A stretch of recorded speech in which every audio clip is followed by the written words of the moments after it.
10, 9, 8, 7, 6, 5, 4, 3, 2, 1, 0.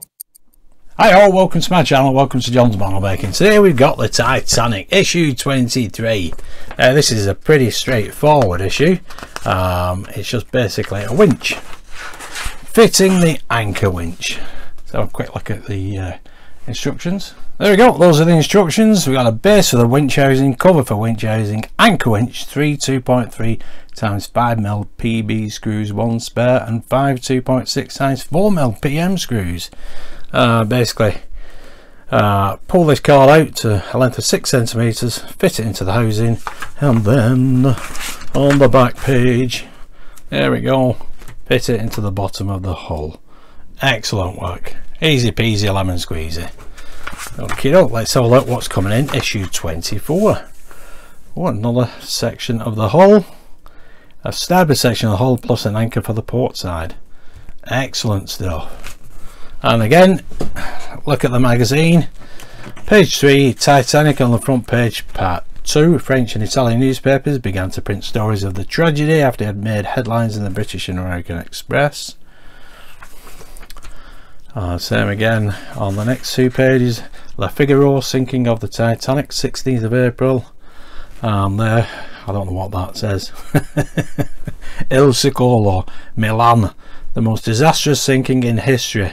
1,325 dead, millionaires and famous names among the victims.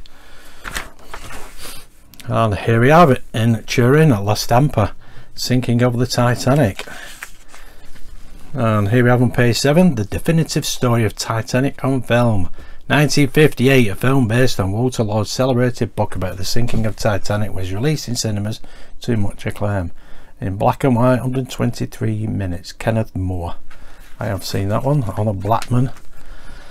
And then next page, here we have a poster of that particular film, A Night to Remember. That's supposed to be Kenneth More. And there we have some reenactments from the film. And here we go, more up to date, Family Guy. Probably taking the mickey, of course. Humour in bad taste, deliberately humorous and politically incorrect. It's a time read of Chris, Brian and Stewie from the cartoon series Family Guy. Well, that's the look at the magazine. So let's get on with the build. Here we have the parts, so let's get them out of the box. There we go, those are the parts. So that's the housing that it fits in. There's a little slot here for the cable to fit into, and then we have the top. So we've got what have we got here? AM or MA screws and AP screws. Now this has to be 6 centimeters long, so let's grab a ruler. There we go. That looks brilliant. Excellent stuff. All we need to do is pop that in there like that, and then pop this over the top just like that and screw it in place. Now we need the AP screws for this. We're going into plastic, so just don't over tighten. Excellent, there we go. Now we can pop that into the hull. Okay, here we have the hull. Now you can see 4 screws here, so this will only go in one way anyway, to line that up just like that. And we need 4 AM screws. This is going into metal, so again the usual, a dab of oil on the end of the screw.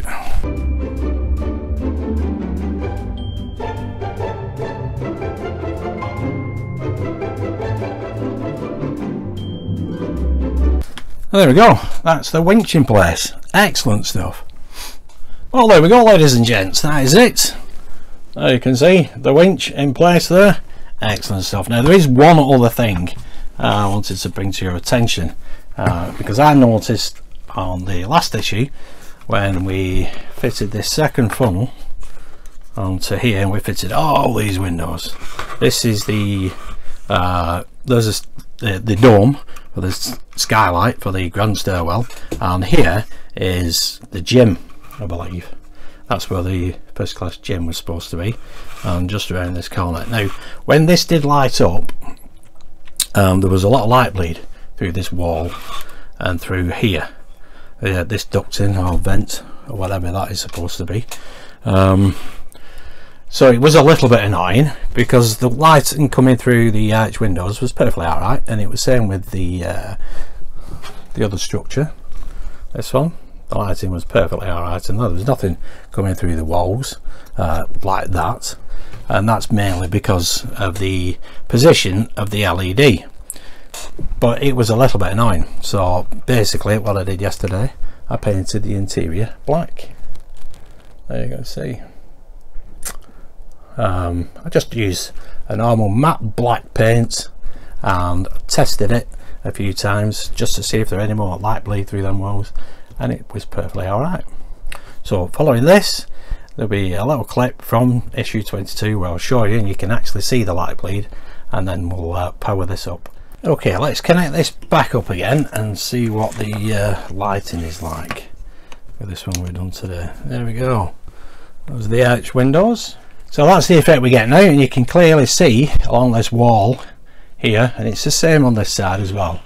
You don't get any light bleed. Obviously you can see the light at the bottom because the screw pillars are keeping it off the deck, off the mat. So that's why you can see that leakage underneath, but it's not coming through the wall. Now you've had a look at the video from 22, you can clearly see a big difference. Now I'm very happy with that, so no need to do anything else. What I did originally was to put some black insulation tape down here just to see how effective that would be. Now that wasn't my first choice, and it wasn't a choice leaving tape on, because obviously the adhesive of the tape would eventually dry and then the tape would fall off, and then you would get a lot of light bleed through this plastic. But painting it black, Revell matte black paints, and has given us that effect, so I'm very happy with that. So there we go folks, that is it. That looks brilliant. Don't worry too much about the painting inside. It's best if the PCB is not in place, but this pillar here and this pillar here do get in the way of your brush, but it's not going to be a problem for anybody. It's a simple fix, and basically it's a cheap fix as well. Just make sure you don't get black paint on this outside wall. I masked it off as best as possible, and as you can see where I left it here, so it didn't come up to the window. You don't need to do the back of the windows, it's really pointless. The only reason why this wall needs doing more than anything is because of that LED being so close to it, as well as the other LEDs which are only a little bit further back. But that's worked out fine for me. Once that's in situ, I'm sure it'll be perfectly alright. And if we come across that situation again later in the build with other decking, then you know it's an easy fix. But that is looking fantastic, and that winch looks absolutely brilliant.